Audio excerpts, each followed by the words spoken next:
Hi, everyone. This is David Steinman. I'm the author of the new book, Raising Healthy Kids, Protecting Your Children from Hidden Chemical Toxins. I wanted to share today how I came to write this book. It's not my first, and I thought it would be useful for you to know a little bit about me so you know that the person who's giving you this advice is someone you can rely on and is a straight shooter and is going to tell you the facts and give you the interpretations that are best for your health.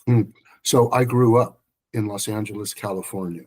And I fished most of my life. And from the time I was like 4 or 5 years old, I would go down to a creek called Bayona Creek and catch perch and flounder and cook them up there or take them home and eat them. Later, I began fishing on sport fishing boats that operated out of all the ports and harbors along the Southern California coast from Santa Barbara all the way down to San Diego. I even worked on a sport fishing boat I even worked on a commercial purse seiner, and I can't tell you the name, but I can tell you something. They were from Half Moon Bay. I can't give you the captain's name. I really can't. But they were down in Los Angeles and fishing mackerel and tuna for the fish market in the cannery. And their real money came from drug smuggling. I wasn't part of that crew. I was kind of one of the people they picked up and who they left behind when they went down to Mexico or Colombia. So when I see Trump shooting down this little Boston whaler or whatever it was, this 11, 16-foot boat, he's just killing fishermen. I mean, he's just killing people. If you really think there's drugs on there weren't. I know that's an aside, but I mean, they have offered no proof because you can't carry it, when I worked on this boat, it was 60 feet long. It had an enormous hold for holding fish. You can imagine how many bales of marijuana or whatever they were going to bring up, cocaine, it could hold. It was worthwhile. This little Boston whaler was not carrying drugs, I can tell you that. It wasn't coming to California. You can't in such a small boat, not practically. But anyway, I grew up fishing and eating the fish. And around 1985, dolphins began showing up on the shores of some of the beaches in Southern California. And they were dying or dead. And their blubber was just really high in chemicals called DDT, that's a pesticide, and PCBs, polychlorinated biphenyl, which is an industrial chemical. They were really high. And there were scientists and biologists working at the Southern California Water Research Project in Long Beach. And I got together with them as a reporter for the LA Weekly, and we started talking about what was going on. I had read Rachel Carson, and I am a child of Rachel Carson. I'm really proud of that.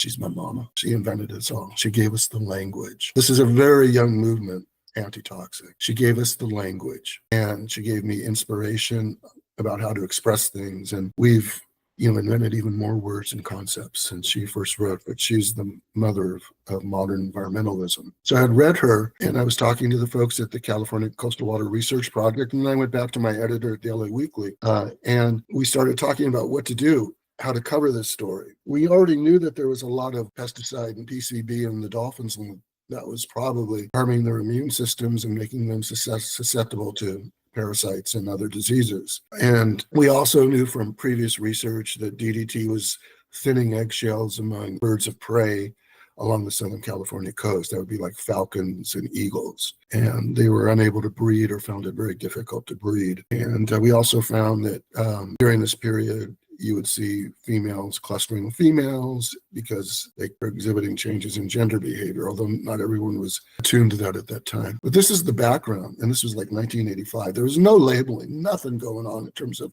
informing people. If you think it's dark now, and it really is dark now, it was so dark then. It was so dark, man, I was holding a candle out. Anyway, I was working with the Southern California Coastal Water Research Project and my editors at the LA Weekly. And my editor and I decided, you know what? We got to make this relevant to people. So let's find people who are eating fish from the bay, the same fish that the dolphins are eating, and see if they have high levels of DDT and PCBs. That was a really impossible assignment, totally impossible to do. But that's why I'm here. Sometimes you can do the impossible. We did it.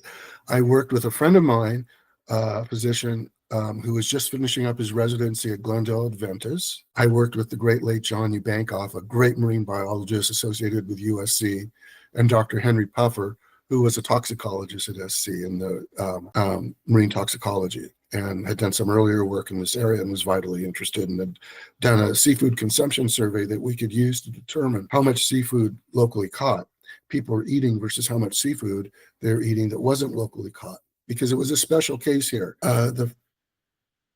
the fish in the Santa Monica Bay were really highly contaminated. Let me go give you a little bit of the backstory. There is a company called Montrose that at the time was manufacturing DDT for export. It had been banned in the US since 72, but it was still being manufactured in South Central LA for export because it wasn't banned in other countries. But what the company was doing, with permission from our public officials, and this really hurts and makes me angry, they were barging out the DDT waste sludge into the Santa Monica Bay in barrels, and then they would hack them open so that they would sink to the bottom and not pose a navigation hazard. Now, whether they were hacked open isn't really the issue, because the issue is the barrels eventually deteriorated anyway. And all this DDT, 2,000 tons of DDT, was released into the bay and contaminated everyone, all the fish, all the dolphins, and as my study later showed, all of the people, including myself. That's how I discovered my own DDT poisoning. So I'm one of the OG when it comes to DDT poisoning. I had been eating fish contaminated apparently with DDT since probably the 60s. When I was an innocent child, no one told me. But fish on my father's boat eat all sorts of fish.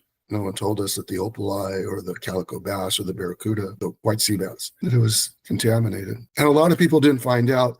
And what I learned from the study was people were getting hurt, because in that study, for example, one person I met was dying of liver cancer, and I met him at the Venice Pier. His bucket was filled with white croakers. And he said, he was there with his wife, and he said, well, this is what we live on. You know, we're not rich. We come here and fish, and we catch these fish and eat them. Oh, what do you do? Oh, I used to work for the Postal Service, but I don't anymore because I have liver cancer. And I looked at the white croakers and I looked at him. The connection was as obvious as could be. In another case, I visited a sport fishing boat working out of Redondo Beach, where the skipper, woman, had hypertension, and her levels of DDT and PCBs were off the charts. In another situation, in on one of the sport fishing boats, I met the skipper, whose levels of DDT and PCBs were extremely high, and so was their hypertension. And that's a real symptom of DDT poisoning. I met a woman who was breastfeeding her baby. She had some of the highest levels of DDT in her blood, which meant it was in her breast milk. She asked the doctor, we visited her at her home, whether she should continue to breastfeed her baby. And it was a really difficult decision for him, an answer for him to make. And he said that that was a really high level of DDT, and maybe she didn't want to do that. It was really a difficult situation. She asked him, well, is my baby going to be all right? She wanted him to say so right then and there, and he couldn't. He didn't know. And she looks all right. She looks okay. Everything will be okay. But she was poisoned, really high levels, probably some of the highest in the study. So these folks were all among the poison that we met. And that's how I know that what we eat impacts our health. Since then, the studies have been done, epidemiological studies that validate everything I'm telling you, that when people eat seafood high in carcinogens, they're at greater risk for cancer. My work was later verified at the National Academy of Sciences, where from 1989 to 1991, I represented the public interest on a committee there that was studying safe seafood and advising Congress. So these are some of the things that are in my background and led me to write my newest book, Raising Healthy Kids, Protecting Your Children from Hidden Chemical Toxins. You can get a copy at Amazon.com or by using the link in this post. I'll do more follow-up stories and tell you more about the things I've done and why what I'm telling you is really important for your health and our nation's health and our future generations' health. And thank you for listening. I'll talk to you next time.